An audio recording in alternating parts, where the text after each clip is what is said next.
Welcome to the Nexus Unloaded podcast. This is Will Crozier. And I'm Zach Congonis. We are here to bring you the best solutions to your lifting problems. Through our real-world experience, we hope to break things down in a digestible, applicable, and entertaining way.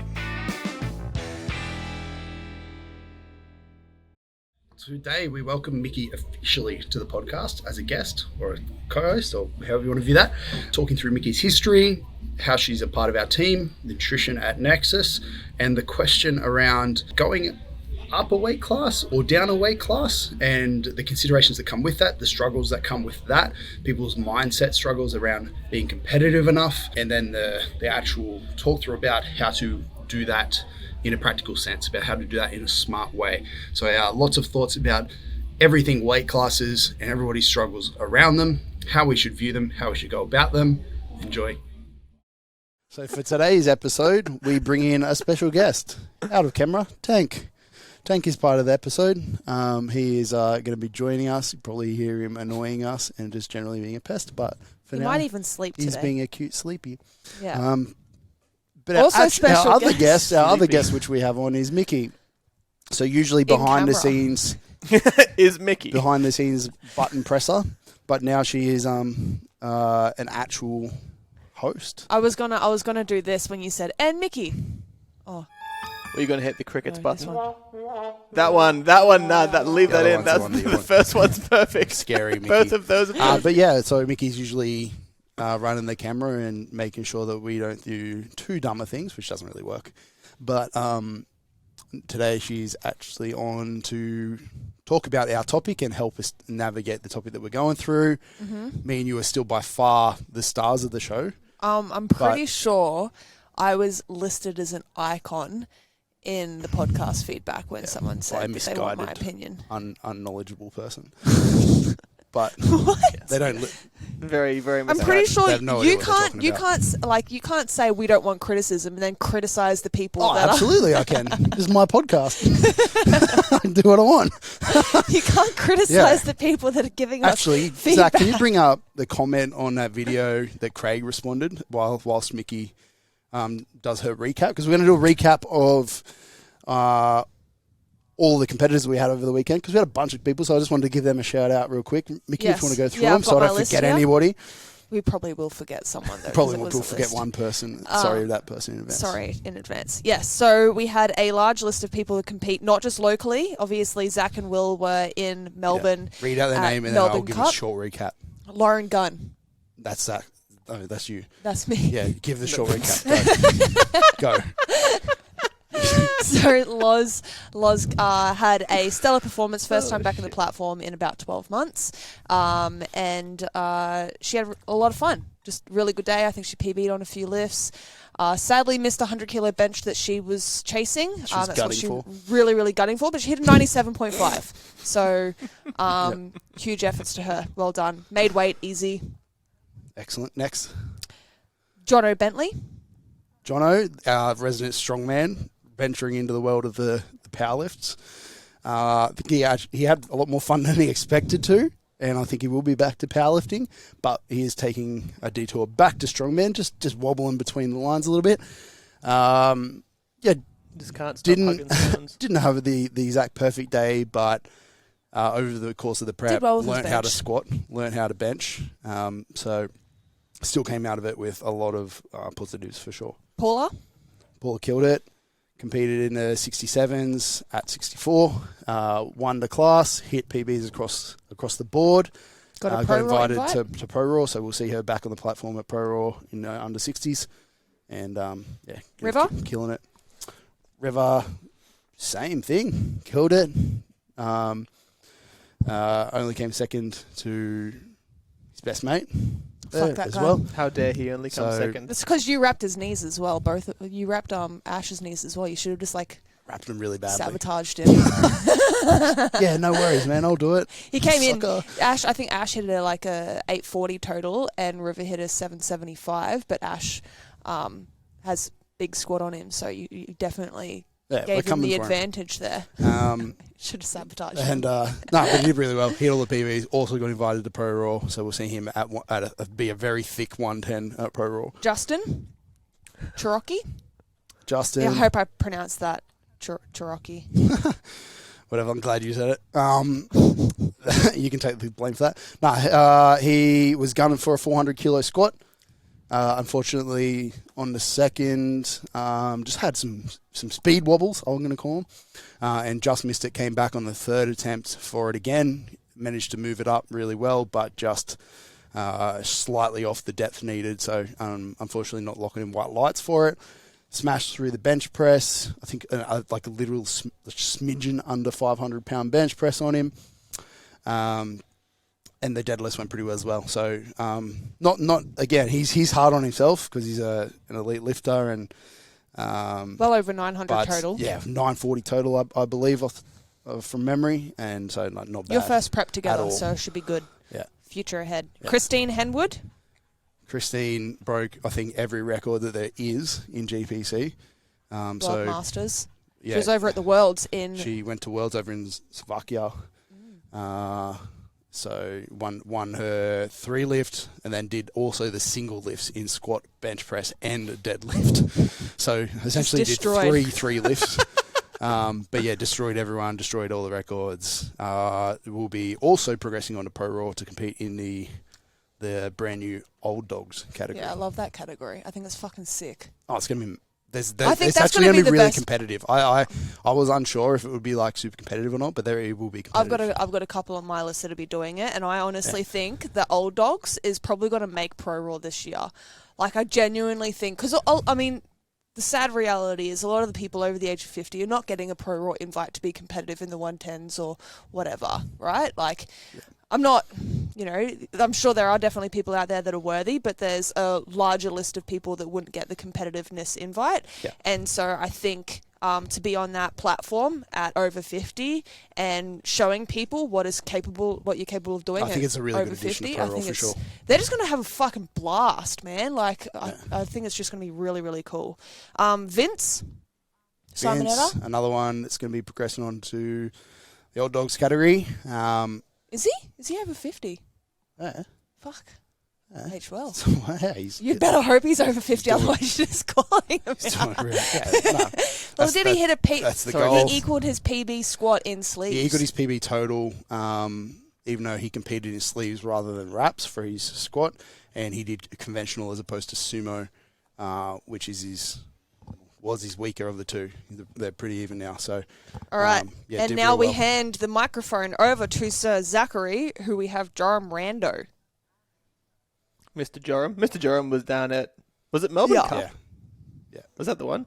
Yeah, he went down there, wrapped up his first 500 kilo total in sleeves. He's been competing in wraps for the last couple of times, but he chose to do God's lift instead and move over to the sleeves. So he rounded out a really nice performance, ended up hitting a 500 gram PB on his squat. 500 gram? Fuck yeah. 500 gram. Because his previous squat, he did it like some natty fed that let him use teeny tiny plates. Yeah. So he rounded out that, hit his first 500, and pulled a real nice 220 to cap it all off. And then we have Frank Van Leeuwen. Really well. I hope I Mr. Frank, pronounced I that would say... correctly. Sorry, Frank. I think you nailed it. I think his title should be most handsome lifter in Nexus. Oh, jeez. Big call. I think I need to see more of his social profiles because he's actually not very active on his socials. So too busy modelling. I'll send you some private photos. Excellent. What if we already know you do your check-ins naked, so maybe Frank does his check-ins naked to you. You should see the Zoom calls between you and Frank. But Frank had, it's fantastic. Frank had a slightly rougher day than expected, missing his last squat, missing his last bench, but ended up rounding out with his first 600-pound pull and still a 7.5 kilo total PB. So still ended up PBing.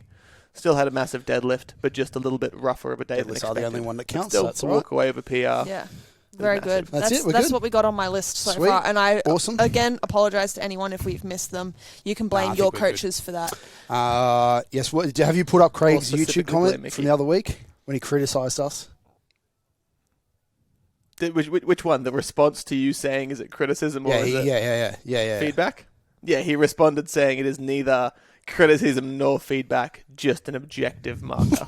Just a pure Is objective. that what he bias. said on that is the the words YouTube of somebody who is an absolute critic that is trying to hide their criticism. It's purely an observation. I don't know. It's definitely a critical observation. So I don't know. Yeah, well, you better watch the I camera think angle here, mate. I know it's got it. It's we haven't- right on your His hand's crotch. been creeping up his thigh the Yeah. entire time. He's stroking all good. I'm like, stroking the furry wall. when I adjust my pants, I'm going to make Jesus. sure that I What did you just pull say? them down this way and not this way because it can look bad. Yeah. Stroking the fur. Yeah, did you know that? That quote of Movie. movie, Stroke the Furry Wall. I don't know.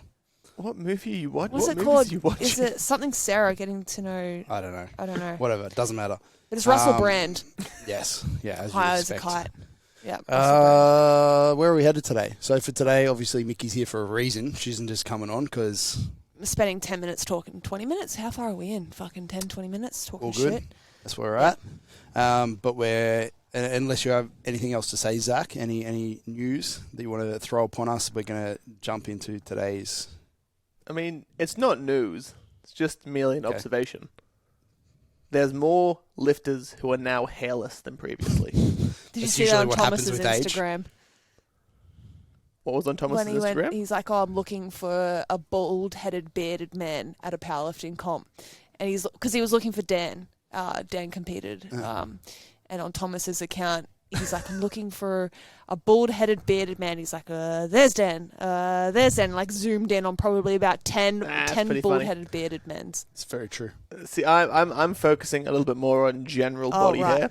I'm finding that the new age of lifters Oh, hairless. are trying to be like naked mole Right. rats Okay. in the quest for vascularity. I mean, I don't know if it's something they strive to be. I don't think they like pick up powerlifting and they just go like, you know what, this is the key or something like. But the problem is they'll justify it. Like they'll shave their legs and then they'll say it's to get my knee sleeves on it. No, that's not the reason. Yeah, no. That's not why. You just want to be hairless. And that's fine. I actually You can be hairless put if you that want up to. on my Instagram story last night. I was like, whenever I have a moment of self-comparison, I just remind myself that everyone has butthole hair. And then I actually had a few people drop into my inbox and say, "Speak for yourself. I get laser," and I'm like, "Oh, okay. Well, we all fart." Like, That must be the most uncomfortable social situation ever. Spread your What, you cheeks. just bent over some tape, and this poor attendant who's zapping your coochie bumper, Yeah. just looking square in your cornhole, being like, "So, how was your day?" That's it. Little lasers yeah. burning off. Well, I mean, They do it all day, every day. Yeah, it's all day, every day. Like, that was my experience. First time I ever got waxed was like, "Oh, this person's going to see me like, you know, Naked. all out on the most display, vulnerable literally the position most ever. vulnerable position." And then I just reminded myself that she probably looks at a lot of vaginas all day, and mine is no different. So Fair. Do you reckon they'd have a scorecard, like a scorecard for like No. top No. 10? I think that would be. I do think they ask- would get. They would be on the news. I have asked for awkward encounters, and I like to hear awkward stories from people. I feel like that's a workplace rule. Yeah. You know, like don't do that. Don't spill hot wax all down everywhere. Yeah. Well, no. I mean, yeah. Well, the rating thing that Zach said, I feel like that's a big no-no in That's that a work. HR issue. Well, it's like a scorecard. You finish up with your waxing, I they hand feel you a like, scorecard. feel like it here's would be the- pretty boldly said, like, do not do things like that. Yeah. But It'd be like Karen's Diner, only Karen's Right. Brazilian. Okay.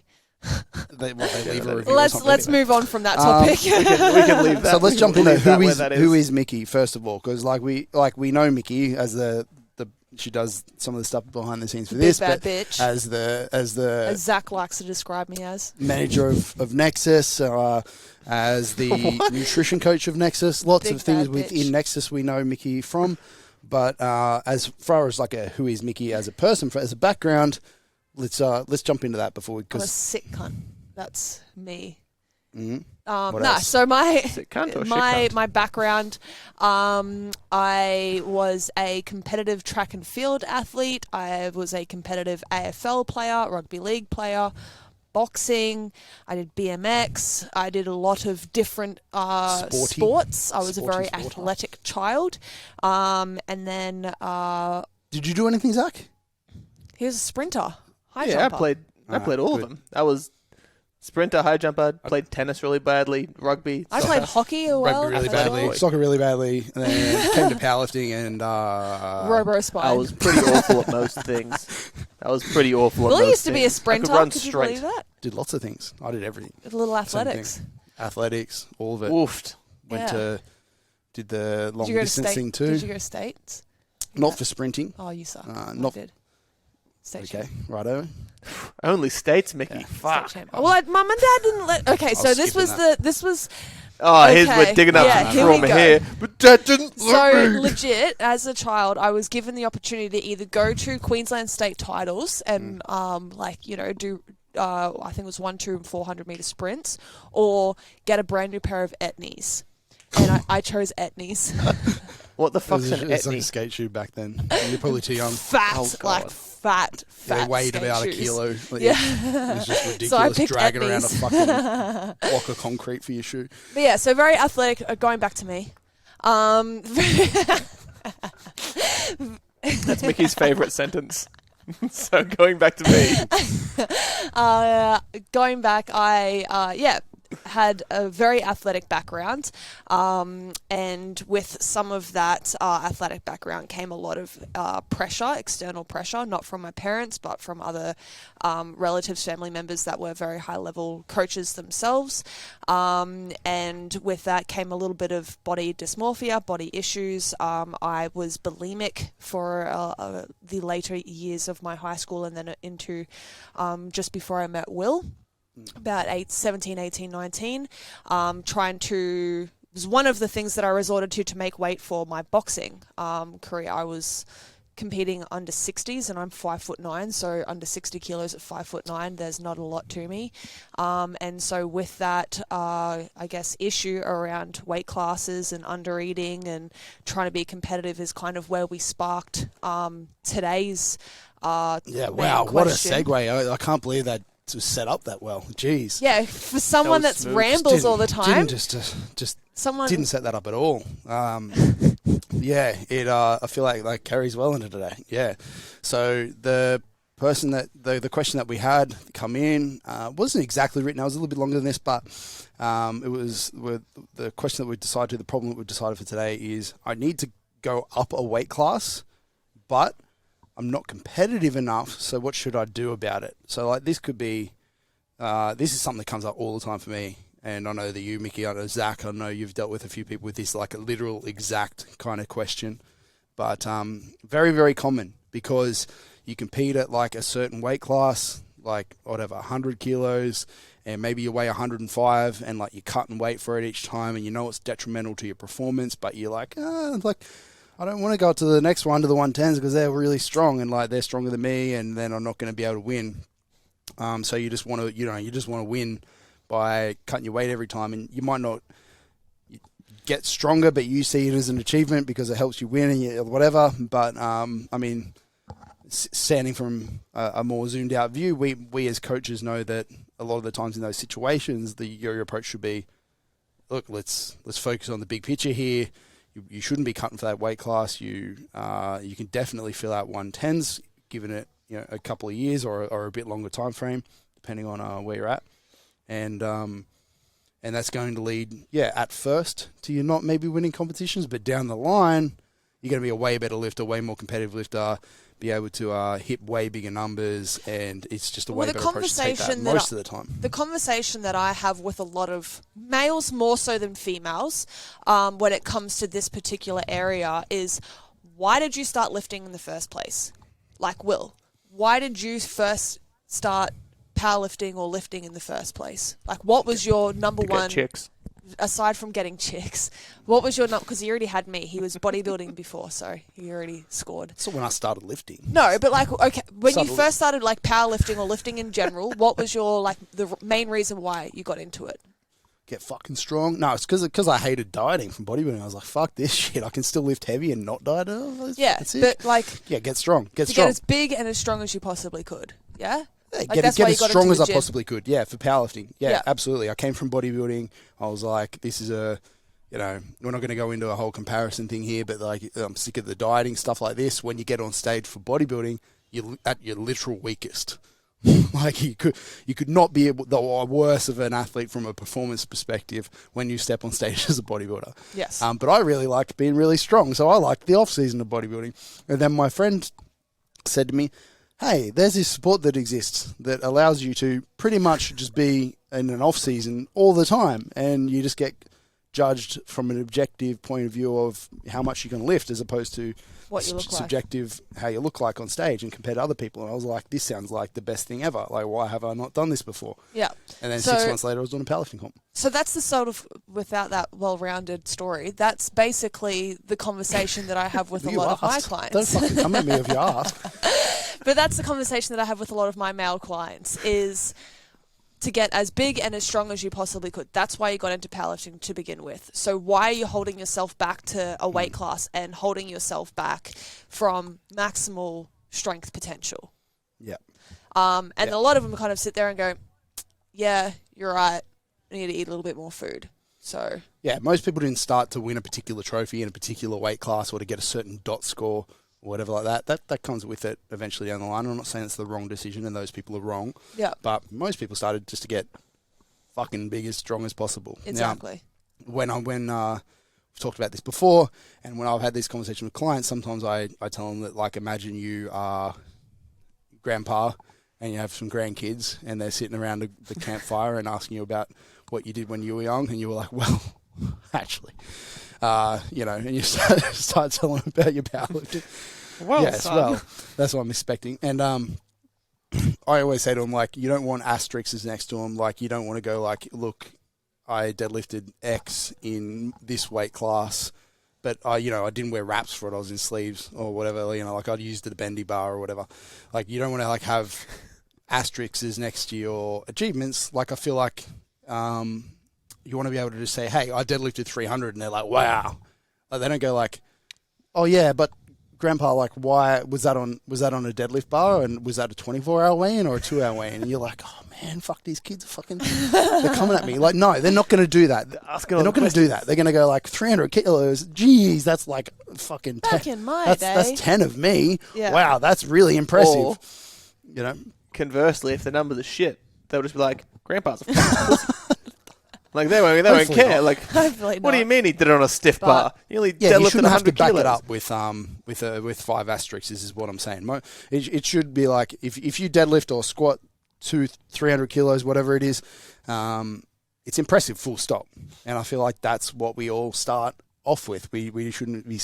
We didn't come into powerlifting with a certain dot score in mind. Whatever. Yeah. Like, and the conversation that I have with a lot of women is, what are you hoping to get out of the sport?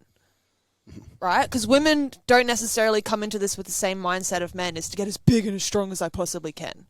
Right? So the conversation that I have with majority of the women that are at the higher end is like the competitiveness of that. So like knowing when they need to go up or down a weight class, because the competitiveness is definitely something that needs to be considered. But for most of the women that I had the conversation with, it's, what do you want to get out of the sport? For Loz, we mentioned Loz earlier, this weekend just gone, she really wanted to bench 100 kilos. And I actually had the conversation with her before this prep even started, just throwing Loz under the bus here, I apologize in advance, about going up or down a weight class, because we had a mini cut before we started the prep. She was in a really good position, and she asked me, should I go down to the 67s, because she wasn't far off 67 at the start of the prep. And I asked her that question, what do you want? And she said, I want to bench 100 kilos. And I'm like, well, are you willing to sacrifice that to and live the next 3 months in this deficit position, in this potential deficit position, and not perform as well as you would have liked? Or do you just want to go in there, get back on the platform after being over 12 months away, and just put up the best numbers that you possibly can? Those are the sort of questions that I'm posing to a lot of these people, and everyone will always turn away and say, to me, the numbers that are on the bar are far more important than the number that's on the scale. And I think that's something that a lot of people need to remind themselves of. The number on the bar is far more important than the number that's on the scale. And sometimes it's even just having that discussion, because, as you said, when faced with the actual question, like, hey, why do you want to stay in this weight class? A lot of people don't really have an answer. For sure. If you outline and say, okay, so you stayed in this weight class for the last 3 years, your progression's slowed down quite a lot, you're not eating enough food, you're feeling pretty unhappy with the fact that shit has slowed down and you are hungry. If we go up bang, bang, bang, here's all these benefits that we can pull out for you. And their response is generally, oh, yeah, fuck, that's way better. you're right there. Exactly. And when it comes down to it as well, the majority of people watching powerlifting don't care about powerlifting. And the ones who are there are generally there to watch their direct friend or loved one.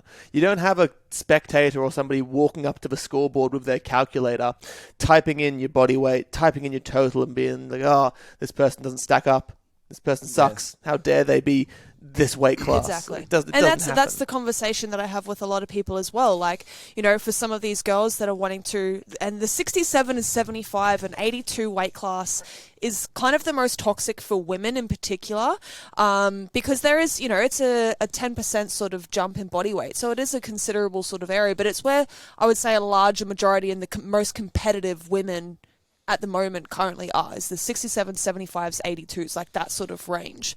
So, you know, when I'm having these sort of conversations about women that are maybe 70 kilos, for example, they're like, oh, I don't want to compete in the under 70s. Like, why don't I just compete under 67 and cut and all the rest of it? Yeah. Sorry, under 75s.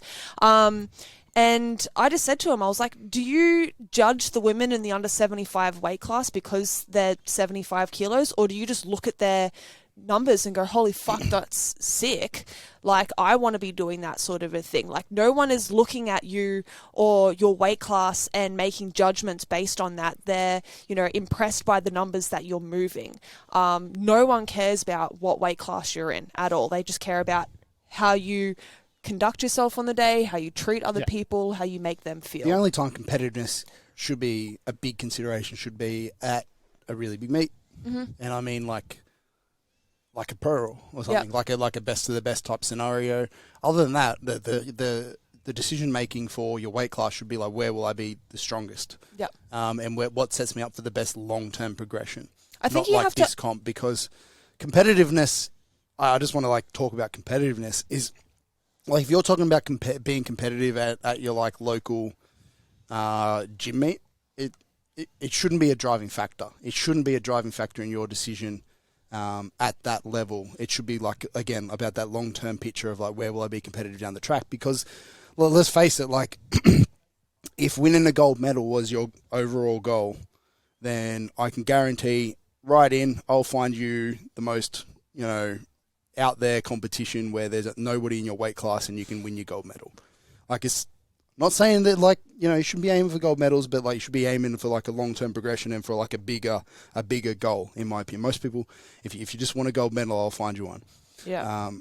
The gold medal's a good marker, but like you said, competitiveness a lot of the time is based off Who else is competing? I guess you could say geographically where you are. If you're competing in the middle of bumfuck nowhere and there's only two people in your weight class, it's a completely different thing. It doesn't mean that that medal's not worth something. Or it's not a marker of your accomplishment. However, if you look at it from that perspective, if you're chasing competition, you have to go where the competition is.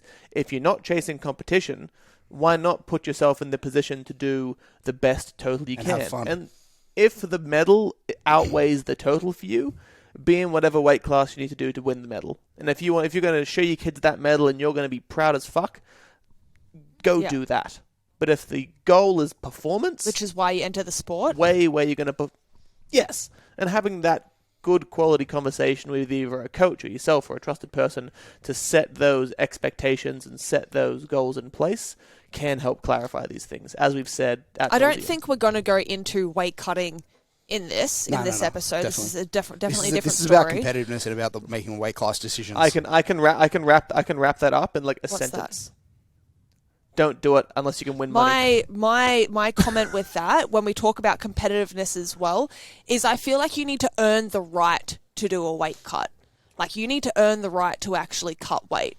You shouldn't be doing it to get into your local regional sort of events and stuff like that. Like, we talked about the best of the best. We talked like about, Zach said, it's like win money or break an overall world record, not like a world record in like, a you cut weight. fed. You cut weight going into the 110s, but you're literally For pro roll, yes, but you're literally. I feel like you have earned the right to cut weight. You're one of the best in the country. Even that, I didn't just cut weight last minute.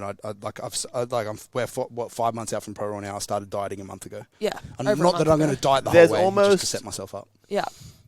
there's almost no circumstance where someone should panic at 4 weeks out and start Exactly. cutting weight, even for a high-end competitor. If you're a high-end competitor, you haven't fucked up and left it till 3 Yeah. weeks out. 100%.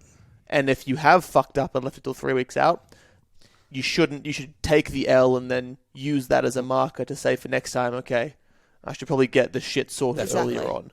There's no circumstance. And if most lifters, if that happens and they'll have that conversation with me and they'll say, hey, can you water cut? I'll just say, no.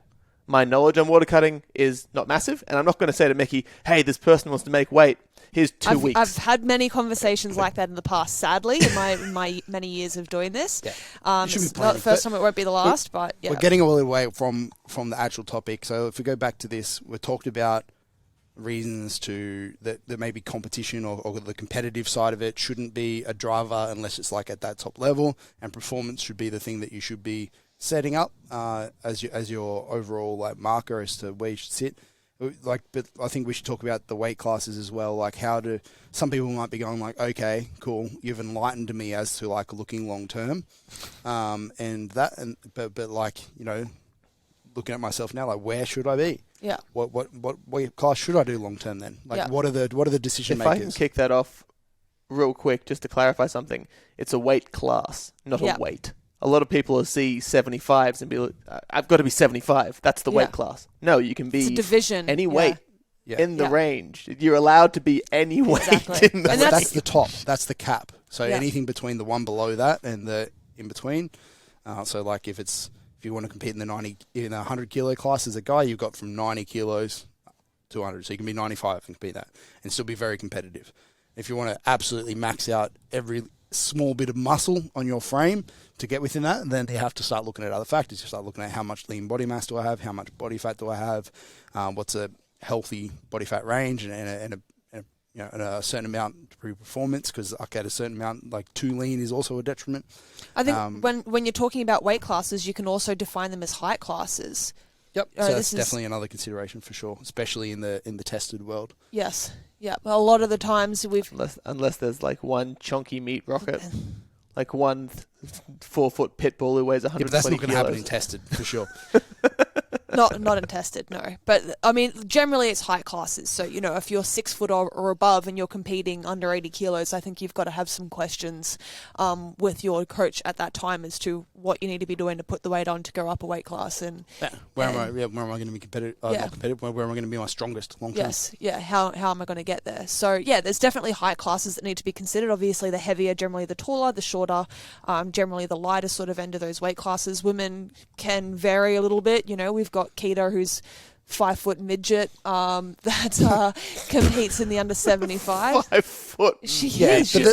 I don't think you're allowed to say that word. Go back on that, like quickly. You're going to get cancelled. A good way to look at like where maybe you should be is to like look at the podiums for the biggest competitions in the world, and that'll give you an indicator as to where maybe you should be for your height. So if you're 6 foot tall, have a look at all the heights of the people in the weight classes around where you are, and you'll find that most of the 6 foot guys usually landed around 110 in untested, and maybe 100 or so for the tested federations. Yeah. I definitely think we should probably talk about like the body fat percentages as well. That, absolutely. When we're discussing that, so like you've mentioned, like men generally between 10 to 15% body fat. Yeah, that's my general rule for guys. 10 to 15% is a good like performance body fat. If you're above that, like it's probably just excess that's not helping you. And then if you're below that, below 10%, usually it comes with a performance detriment because it's going to impact health. Now, everybody's a little bit different. Some people are leaner naturally. Some people are a bit bigger naturally and hold a little bit more fat. So like that's why we give a range. But generally, so the cycle would be like if you're in there and you're comfortable and your health markers are great, then cool.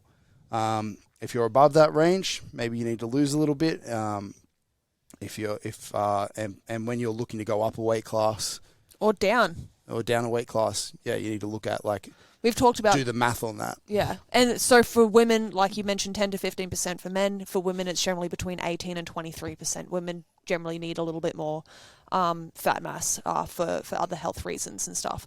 But we should probably talk about like going down a weight class as well, because we've just mentioned like going up. But I do have some people in my roster that it's just actually not need to perfectly go in line down. with the question.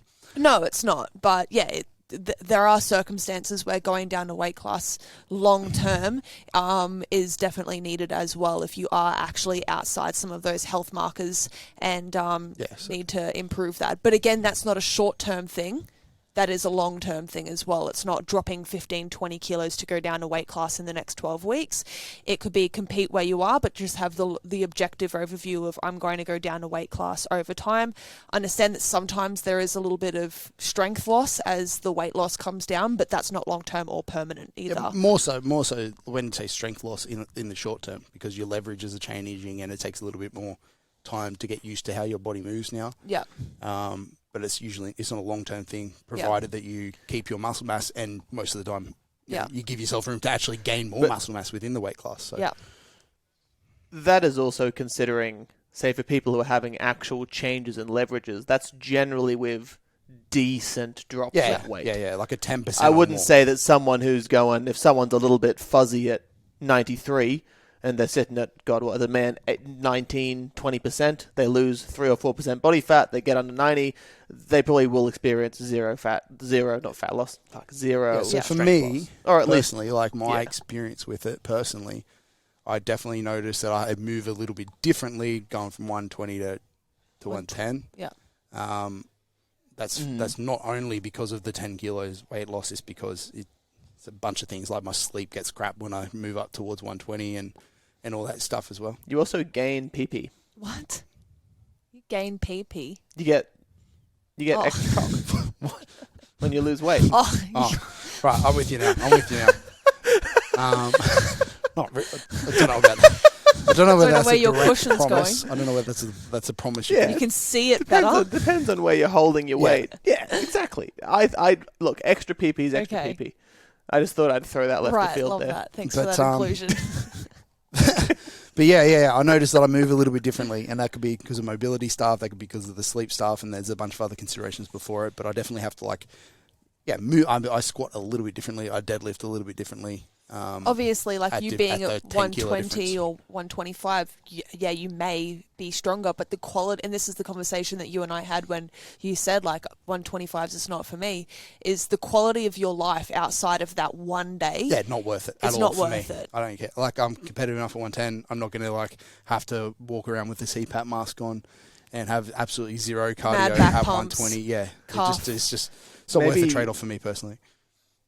Maybe Tam could put a photo up on the screen of 125 kilos. We have it on Instagram, and I called him Buffalo Bill. People think his neck's thick now. That was possibly the girthiest neck to ever exist. Head, that's for sure. Unfortunately, there's no plans to go back there. As you said, round is strong.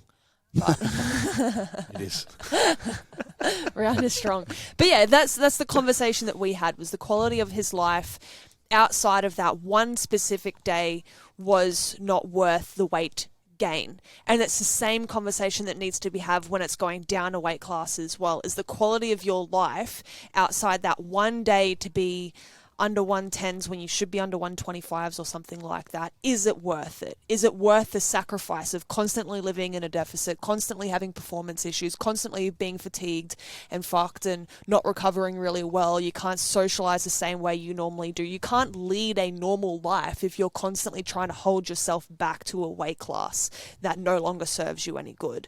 So there's no shame in going up a weight class. Like we said, the other thing I want to mention as well is when you go up a weight class, it comes with the promise of hey, when you go up a weight class, you're going to be stronger, and you absolutely will. Give it enough time. But I have had clients and stuff come to me and go hey, I put on 5 kilos to go up this weight class, and you said I'll be stronger, so why haven't I necessarily put the numbers on my lifts straight away? And sometimes it comes straight away, especially bench, but I mean, muscle gain is Slow. a slow process, and so initially it might not be all muscle. I can guarantee it's not all going to be muscle to start with. It's going to take probably years to gain and fill out that weight class with the appropriate lean mass that you want to be in that weight class. But and also, like I said, like the changing of leverages works both ways. Going up weight class is going to take a little bit to get used to your frame and to put all that muscle to use. So yeah, give it time when you go up a weight class as well. And a lot of it's give and take as well. If someone will say, hey, I'm going up the weight class to gain strength, sure, you might gain 5 kilos on your bench, or you might gain 10 kilos on your squat, but you also might lose some in other places. Like that, as you said, that leverage change is a double-edged sword. I remember when I was at my roundest, 118, my squat felt 119, fantastic. something. I got up to like 123. That's a big boy. I got up That's to a juicy, thick juicy wicket. Zach. I want to see it again. But and like Will said, had a very round head. Love Round that. is strong. You already have a but moon my head. deadlift, Round is strong when it comes to the head. When it comes to the head, it's got no shape to it. But my deadlift tanked harder than I was going to say petrol prices when, but that goes the other way. My deadlift just tanked really hard. My squat felt fantastic because I had a little bit of a pattern to bounce off my knees, but really at the end of the day didn't perpetuate the total because my biggest total was at 116. Yeah. No, it just made me out of breath walking upstairs and sweaty when I slept. But I guarantee, give that if you filled out that way. If you were 123 at the same body fat as you were as 115 at the same body fat, and you gave it a couple of years to adjust to that weight class, it would have happened. We're not saying that it's a roll of the dice. You might get stronger. You won't get. You might. You definitely fucking if will. You're putting on good quality lean mass. Let's you talk absolutely about that. will. But not if you're absolutely eating will. Coles pizzas. Let's for talk about breakfast. that rate of gain then. The rate of gain Yeah. that we want to be chasing, because the thing is, when people go into surplus phases, there's two things that happen. How to go up a weight class They the try right way and- is what you're talking about. Yes. Yep. They try and rush the process, and they try and go up, like you said, fill out that weight class a lot harder than and faster than what they should. And as we discussed, the quality tissue is hard and fast. That's what she said. the quality of tissue is not great. And they're also really impatient. So they're impatient with that process, and they're lazy as well. When people go into surplus phases, I Not often always. find generally people are a lot lazier when it comes to the quality of the food choices that they're getting in at that time. Because I'm in a surplus of calories, now I'm just going to fill this with shit quality food. And I'm not talking about you. You're more likely to make less wise decisions, I think would be a better statement. Because you have more wiggle room, you have more buffer, you're probably more likely going to cut yourself I some can more tell you slack. it definitely happens. It's not like you have to eat perfectly healthy food. Like if you want to I don't absolutely want eat clean the cleanest, broccoli and chicken. and you're trying to eat 7,000 calories, I can guarantee it's just not going to happen. Yes. But at the same time, the opposite approach doesn't work either, which is Doesn't just like yield slam results. pizza to make up your 7,000 calories, which is a little bit easier to get the food in your mouth, but also comes with a host of digestive issues, and usually actually just can't get It's in also that 7,000 just calories not at all. like people think it's like bragging rights to say I'm eating 6,000 calories a day, bro. It's like that's not bragging rights. You know what I mean? Like I think that there Not at definitely all. needs to be like a conversation around what is normal sort of rate of gain, normal calories and stuff like that we want to be getting in. So to give you some sort of stats, some numbers with that, if you're wanting to take a slower approach, usually about 0.5% of your body weight in kilograms per week as an average rate of gain, or up to 1% of your body weight per week is generally the In sort of any metric. numbers. Yes, in kilograms. So 1% of Or your pounds. body weight. Anyways, Yeah, but pounds are heavier. yeah, pounds As a are percentage, though. Yeah. We're talking about a percentage. It doesn't fucking matter. 1%. I'm joking. But I usually use the really simple metric of grams, and I just tell people a range of anywhere between 300 to 600 grams per week on average is a pretty comfortable rate of gain. What that's allowing us to see is But in a that- really small person, that percentage is going to be less. Yes, of course. But for men, if I had you gaining 600 grams a week on average, I'd say that's a pretty comfortable rate of gain. What that's telling me is that when you're not getting Yeah, I'm excessively just saying that's fat, why we use percentages. yes, That's why we use yeah, percentages. or the smaller you are, the lower the that number is going to be. at. Yeah. So like 60 kilo female, 300 grams a week on average is a pretty comfortable rate of gain. So that's the sort of ranges that we're looking for. Now, in terms of increasing like calories going up into the surplus, of course, maintenance as well is a range. It's not a set number. Like 100 kilo male eating 3,500 calories is not like if you eat 3,600 calories, you're now in a surplus. There is a range to that based on your movement and TDEE, and let's not go down that route. But more gains on the scale does not equal more gains as the muscle masses unless you're taking a copious amount of drugs. So to increase your calories, though, you divide the percentage by D-bols per day. Yeah. There is a special formula on that realm, but to give you but for the most part, if you gain. There's a certain amount where it caps out, and then the rest of it from there is just fat. So let's just say, we've worked out the magical formula for a person, and this is the optimal amount of weight for them to gain, to maximize muscle or lean body mass increases and minimize the fat increases. And if you gain an extra 500 grams of weight on top of that, you're going to gain barely any more muscle, but a lot more fat. So it's not worth it. So what you're saying is there's a cap to how much muscle you can put on a short period. There's only so much your body can churn out. There's a cap where the ratio is in your favor. Yeah. For sure. So be patient, make the right choices with your food and that sort of stuff, and don't rush the process, essentially. Don't try and fill out your weight class in a 12-week window if you've got 10 kilos that you need to be putting on. Yeah, it's actually going to slow you down long term because then you're going to have to spend more time cutting later on, and then that obviously chews into the amount of time that you can spend gaining. The timeline that And for men, you lose PP. Yes. Thank you.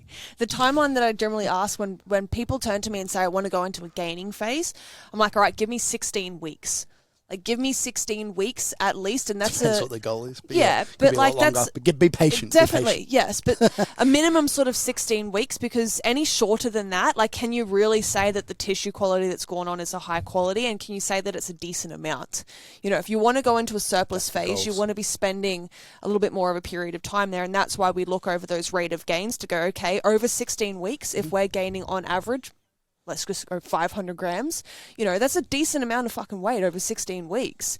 And that's the sort of long-term planning that we need to be looking at when it comes to weight class decisions. Weight class decisions. You want to go from soup to nuts. You want to do the whole thing through. You don't want to kind of get halfway through, then stop and then chop and change. Yes, exactly. You don't want to start mini cutting halfway through it because you've gotten too fat too quickly or anything like that. Set up a plan. Exactly. So to recap in total for this, because we're going down a few different routes here. Yep. At the start, if there's no attachment to them, and somebody was coming on for our coaching, we would look at it from a variety of different factors, but like their height, their current lean body mass, their current body fat percentage, and then look at, all right, like those few things and a couple of other metrics are going to give us this is probably going to be realistic for you to get to, and is going to leave you your strongest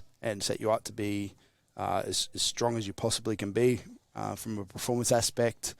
And then we're going to come up with a plan, including rate of gain, including another bunch of things, and look at a reasonable time frame for you to be able to get there, and explain to the person, hey, this isn't going to be an overnight thing. You're not going to, just because if we put 5 kilos on you as fast as possible, that doesn't immediately transfer to weight on your lifts, and comes with a bunch of other issues long term. So we're going to be patient and take this slow and gain slowly, because even though it seems like a slower approach to getting strong, it's actually the fastest way to getting strong if you factor in that you're going to have to do cuts and you're going to shoot yourself in the foot with health and stuff later. And then that's in a perfect world that we just come up with this plan and we set up the things, and everything goes to plan and you're able to follow it. But then we factor in those mental things and those life things. Are you actually able to follow this plan?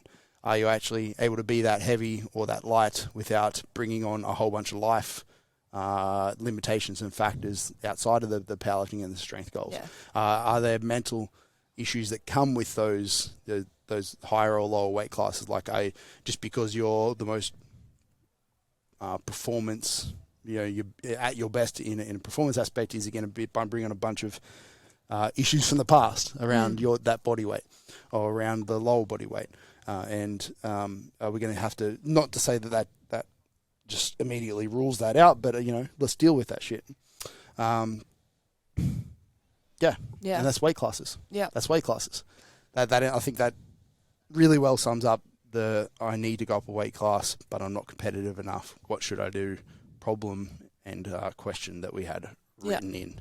We did have a couple of other, I guess one of the reasons why at the very start of this I mentioned the bulimia and stuff like that was because obviously that's the extreme sort of case that some people go down when it comes to going into weight classes and stuff like that. But all the reason why I said that was that I wanted to put it out there that I can relate to people when it comes to having some of these conversations, because being able to put yourselves in the shoes, this is to the coaches out there, being able to put yourself in the shoes of the individual and understand what they're going through and the fear of going up a weight class and what that comes with I think is really, really important as to how you navigate some of those conversations with people. Because it's not an easy conversation to have. A lot of people have the fear of going up a weight class. Yeah, that's why I said in a perfect world, all these other factors are our main things, but there was obviously other mindset things and life lifestyle things that potentially get in the way, so we can help you absolutely get around them things. But I think we did a pretty good job without diving into a particular issue. Yes. If you want help on an absolutely particular issue that we either haven't brought up or that we have brought up but we didn't go into it with extreme detail, reach out. Yeah, reach out to us, and Mikki can help you deal with it if it is a thing that she's dealt with before. Same with us. And if it's not, we have great coaches. Yeah, we can send you on to somebody who does, or suggest a route that will help you overcome it in as quick as possible. Yes, Mikki and Jordan. Apparently Jordan, who is Mikki's favourite, still not butthurt. Not butthurt at all. You're my favourite special ed space cadet. You're all favourites in different favouritism criteria. Special ed. Just like Tank and Arkin. We have Tank here, who is our favourite when it comes to certain criteria. But Arkin definitely beats him on a couple of the other criteria. A lot of the other Jordan criteria. wins on cuteness scale. You can't say that Jordan is not the cutest, coach, most lovable little bubble. She really is. And Little Jack She's is the strongest coach we have, so he absolutely wins on that and mango picking. And where are we? We're not going to go through every coach and list their pros and cons because I feel that is pretty harsh. I win for best snatch. We have. You are number one. Number one. No, I don't have favorites. And On camera. On air. But that was the same conversation that we have when you have favorites between Tank and Arkin. And you're very open about your affection to Tank. You're very open. Tank's the best. By far. Not to say Arkin's not the best, but Tank is better. Purely because Arkin refuses to sleep with me. Well, how do you He say refuses that? to sleep with anybody. He's a solo rider, by the way. He's Han Solo. Don't take it personally. That is just Arkin. But Tank's here. Say hello to Tank. Hi, everybody. I'm so surprised how calm he's been. He's only got up once, and then he went straight back to bed. He just got up, and then he came over and he said, I want to cuddle, please.